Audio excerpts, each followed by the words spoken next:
North Andover students tour with an elite marching band. We cover some major construction and demolition around town. Plus, we kick off our new sports segment, all coming up on this edition of the North Andover Journal.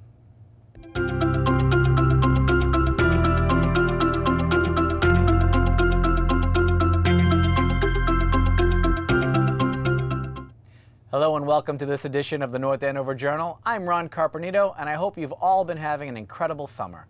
The Spartans Drum and Bugle Corps is an elite marching band based out of New Hampshire, now celebrating their 60th year of performing across the country. Of its 150 international members, no less than 11 hail from our own North Andover High School marching band. We spoke with director Richard Rigolini and some of the knights involved. The Spartans are a nonprofit organization. We come from Nashua, New Hampshire. It's our 60th anniversary. Paul P.G. LaFlamme is our president. I am the corps director, and there's a board of directors that runs the organization. The members are anywhere from 15 to 21 years old. This year we have members from Florida, Ohio, Canada.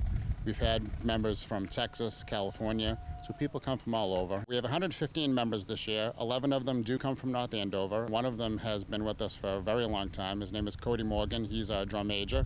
He leads the whole group and has been a very big part of our success over the past couple of years. And each one of the members of the 11 are in all different sections: at the front ensemble, the horn line, and the color guard or the battery. This is my first year doing Spartans, first year with any drum corps experience, and it's a completely different thing, partially because I'm not actually playing an instrument. I'm doing color guard, which is like a whole other world. The reason I did Spartans last year was because there were so many kids from North Andover already doing it. When I saw what type of music they play and how hard it was, I really wanted to be like them because I looked up to them and be able to play music that hard. Our practice schedule usually involves winter camps, and then we start having more practices in the springtime, which involves weekends, and then we start touring at the beginning of July, and pretty much are on the road for July and the beginning of August. The toughest part about playing with the Spartans is just the long days. You need to be on top of your game 100% all the time, and it helps to know that everybody else is in the struggle with you, and then it all pays off when you get to shows and when you get to finals and it's all over in a blink of an eye.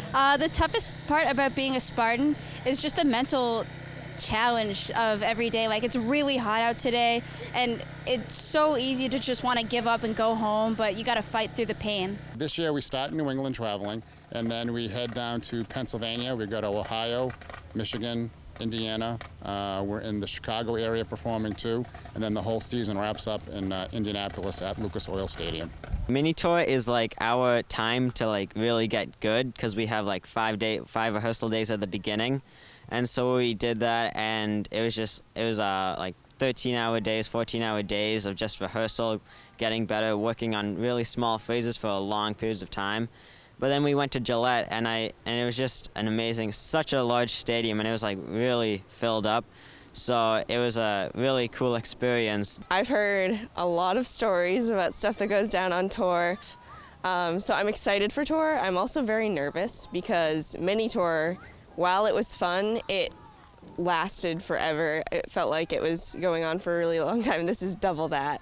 Well, our show this year is called At the Gates, and it's a representation of our history and of the people who helped bring the drum corps to where it is at this point in time. If you want to come and watch the Spartans, there are probably 3 or 4 significant reasons to come. One is the members are really awesome. They care a lot about what we do. 2, the staff is as committed to the members and to the organization, which I think just when you come and watch what we do, you feel the passion, the love for the activity. Number 3 is that as an organization, we've been going at it for so long that we really try to make sure that we elevate our game plan each year. And number 4, it's a competitive art form, so we have a lot of kids trying for spots, some members trying for spots, some get them, some don't. But the great thing is most of them come back year after year because they want to be a part of something pretty special. Along with the North Andover kids that actually come here with me, definitely that bond gets a lot stronger in the friendship aspect, but we get to meet so many new people who share this love of music with us. I mean, all of the baseline kids with me, we just have a wonderful time. We go and hang out outside of rehearsal all the time, so I've definitely met a lot of really nice friends. The coolest part about being a Spartan is just the performances. I really love performing, and it's really rewarding to me to see people, like especially young kids, look up and say, "Mom, I want to be that one day." Anyone interested in becoming a member of the Spartans, you can go to our website. It's www.spartansdbc.org. We have a Facebook page, Spartans Drum and Bugle Corps, or you can come see us next Saturday, I believe that's July 18th. We're in Manchester, New Hampshire for our very last local show before we hit the road and make it to DCI in Indianapolis. The Stevens Memorial Library has been sponsoring several guests for their Summer at the Stevens lecture series. But perhaps the most delicious was last week when chemistry professor Mike Cross came to break down chocolate, the perfect indulgence. We're going to talk a little bit about chocolate tonight. If you're like me, you grew up loving chocolate, right? Otherwise, I'm not sure why you're here listening about chocolate. But when it comes to samples. Oh, exactly, right? Yeah. How did people originally start using chocolate? Well, actually, I should mention the name of the chocolate tree is Theobroma cacao, which literally means food of the gods. So someone knew what they were talking about when they named this. True or false? Chocolate's high in caffeine. False, right? Very low in caffeine. High in theobromine, different animal. I should mention that caffeine makes you spike and crash, right? Theobromine's more of a low-level buzz, right? Which is why a lot of people can have some chocolate before bed, but most people don't drink a cup of coffee before bed. Also, chocolate actually invented the microwave. So we can thank chocolate for that. A little help from an engineer by the name of Percy Spencer, who actually worked right here at Raytheon. And as he was working on the magnetrons, after World War II, he walked into the room, and like most of us, he carries around a bar of chocolate in his pocket, right? Who doesn't? And as he walked into the room where they were working with the magnetrons, he realized that the chocolate just melted everywhere. His first thought was probably, well, I need a new shirt. And his second was, wow, maybe we could actually use these, magnetrons to cook food. And lo and behold, the microwave. Mike Cross is a great teacher and speaker, and if you're interested in hearing the complete history of chocolate and want to learn all the reasons it's actually great for you, be sure to check out the entire lecture in its entirety on CAM Access. Now, also this summer, North Andover's Youth and Recreation Services have been hosting children's concerts on the Common, featuring acts like Gary the Silent Clown, Bob Bloom's Drumming About You, and Bryson Lang's Comedy Juggling. If you have kids, be sure to make it down. The shows are free, and there are only a couple left.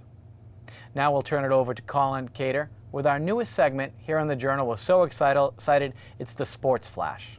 Hello, welcome to the Sports Flash, hosted by your very own Colin Cater. The Sports Flash is a segment on the North Andover Journal that covers local sports, high school sports, and Boston sports. Today we're in the middle of the summer, so we'll only be talking about some Boston sports. I'm going to start off with talking about the Boston Red Sox. Right now they're struggling in last place in the AL East, unfortunately not having the successful season we all wish for. They do have a young, promising core for the upcoming years in 2016, 2017, 2018, and beyond. By that core, I mean 3 players really lead it: Xander Bogaerts, Mookie Betts, and Eduardo Rodriguez. Bogaerts has the potential to be an all-star, all-around shortstop. He has the potential to be a power hitter, which he isn't right now, and he's already shown how he can hit for average and and hit runners in to score. Also, he's shown very good defense at shortstop, which he hasn't in the past, a very, very good sign for our potential franchise shortstop. Next, Mookie Betts. Mookie Betts has potential to be a 5-tool outfielder with hitting for average power, base running, fielding abilities, and throwing the ball. That could be a player that could really be the franchise player of a team, similar to an Andrew McCutchen on the Pirates. He has all 5 of these tools and leads the Pirates. And I think Mookie Betts could possibly be that good or be a notch or 2 under.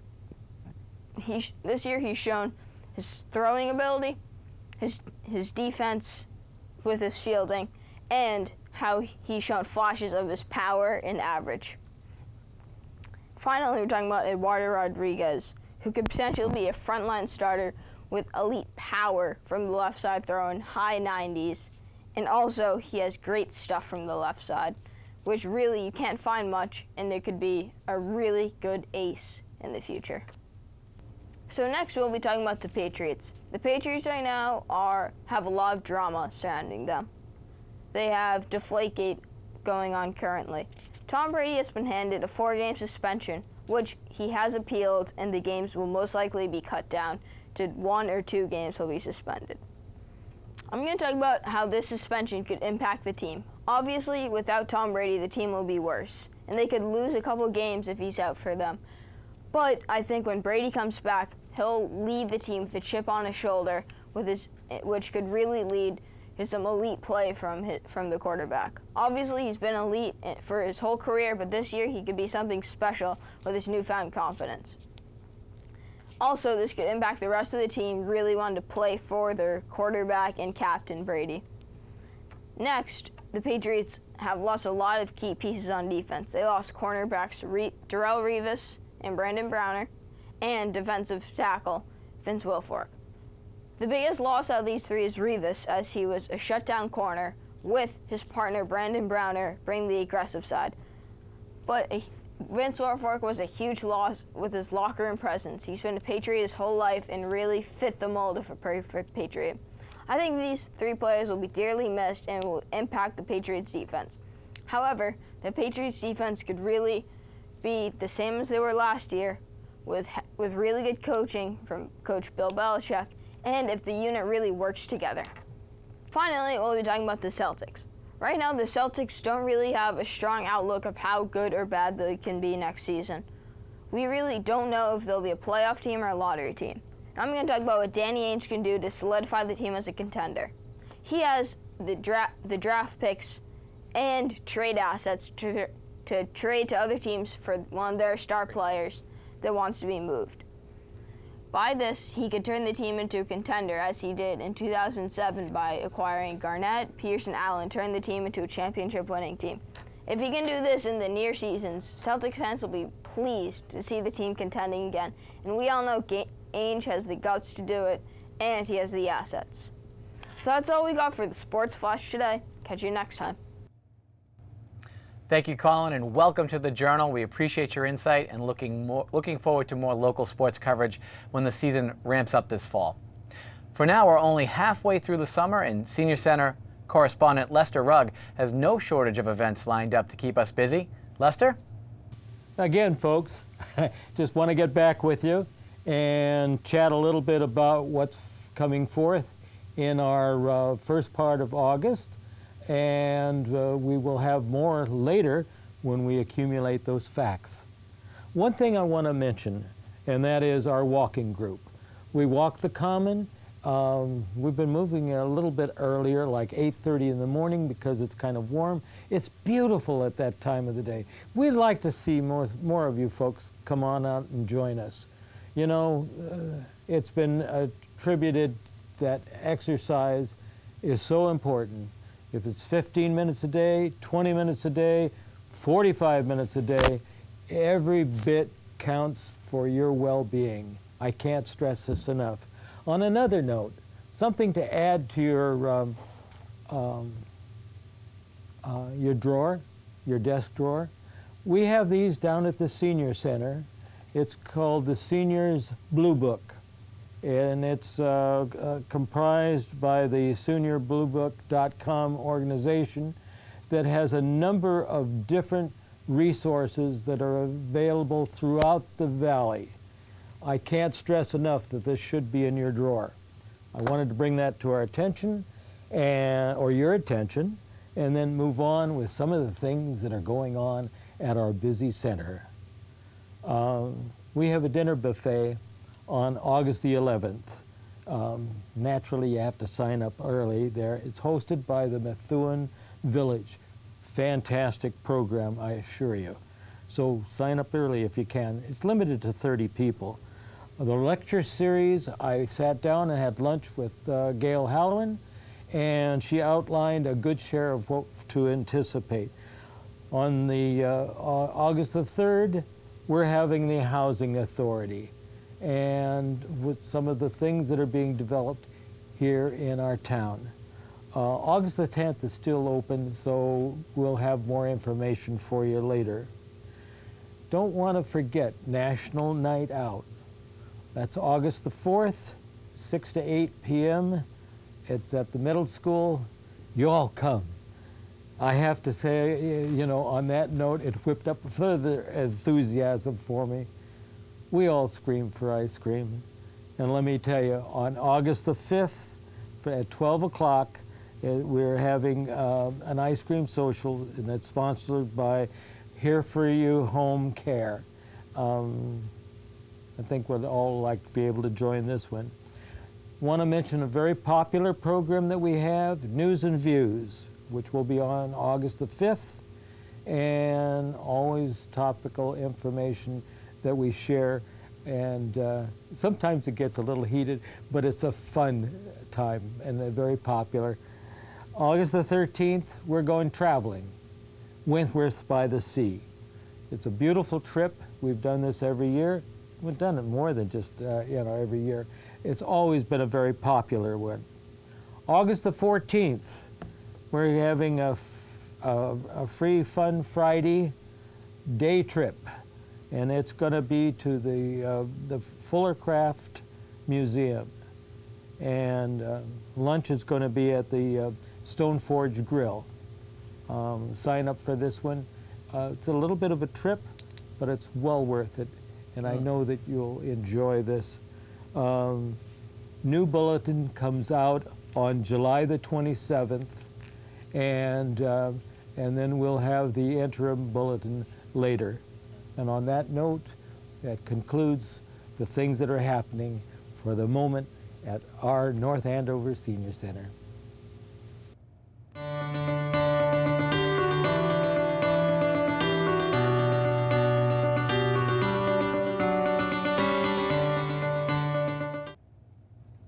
Turning to our GovCam segment, there are some major construction projects underway that we'd like to highlight. First, the town's new central fire station is quickly taking shape at the corner of Route 125 and Prescott Street.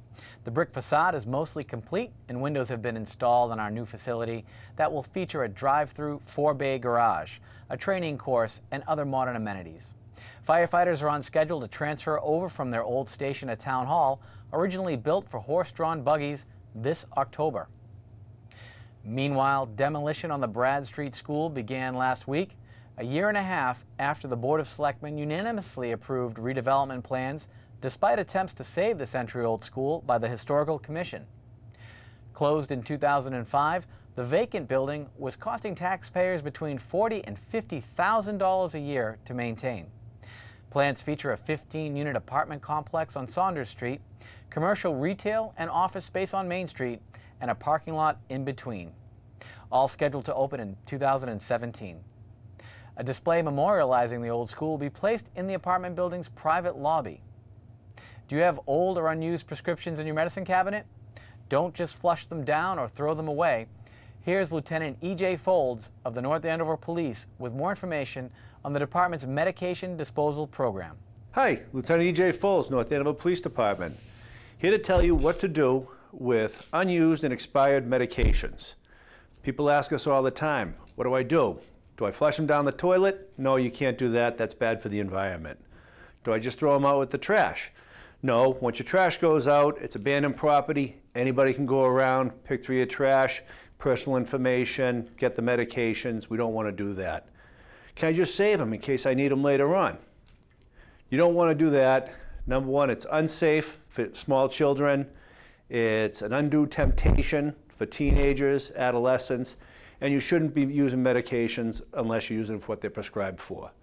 What you can do is come down to the North Andover Police Department.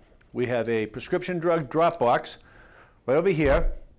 Walk in, check with the sergeant on duty, let him know you're here to drop off prescription medications. He'll explain the procedure. It's pretty simple. It's a Ziploc bag. We don't take needles, we don't take liquids.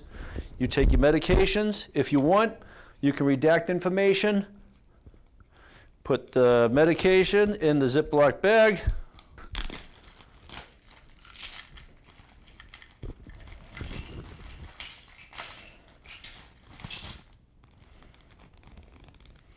seal it up, drop it in the drop box. It's a safe and easy way to dispose of them. We get rid of them. It's all confidential. It's safe for everybody. So please, if you have prescription medications, come to the North Andover Police Department and get rid of them in a safe manner. Thank you. Now let's check out the CAM event calendar for the next few weeks. The North Andover Health Department is hosting a blood drive on Monday, August 3rd at Osgood Landing. The need for blood is especially high during the summer, but organizers note that they are particularly short on blood type B negative. If you would like to make an appointment to donate or learn more, visit redcrossblood.org. National Night Out will be held on Tuesday, August 4th in Hayes Stadium, and North Andover CAM will be there. Come join local businesses and restaurants in meeting the North Andover Police Department in person. You can also get home safety and security tips, learn about the Neighborhood Watch program, and check out police equipment and canine demonstrations. And wouldn't you know it, everything at this event, even the food, is free. It may only be midsummer, but the last 2 children's show on the Common are already next week. Ed Popolazarczyk's Magical Moments happen on August 4th, and magician B.J. Hickman take the stage on August 6th. The summer concert series is also winding down with the Riverboat Stompers on August 9th and Oncoming Traffic on August 16th. Summer at the Stevens continues with some more fun programs for children and adults, like the Railroad Magic Show, folk singers Sonny and Pearlie, and the Everyday Heroes Puppet Show. You can visit stevensmemlib.org for the full schedule. Also, there's still time to sign up for the Million Minute Summer Reading Challenge to help the library earn some new books. If you have an event to add to the calendar or have a news story or idea for a segment, please email us at thejournal@northandovercam.org. Well, that will wrap things up this week. Join us again next time for a recap of National Night Out, a visit to the town's water treatment plant, plus we take a hike into Boxford State Forest. For all of us at The Journal, I'm Ron Carpenito. Thank you.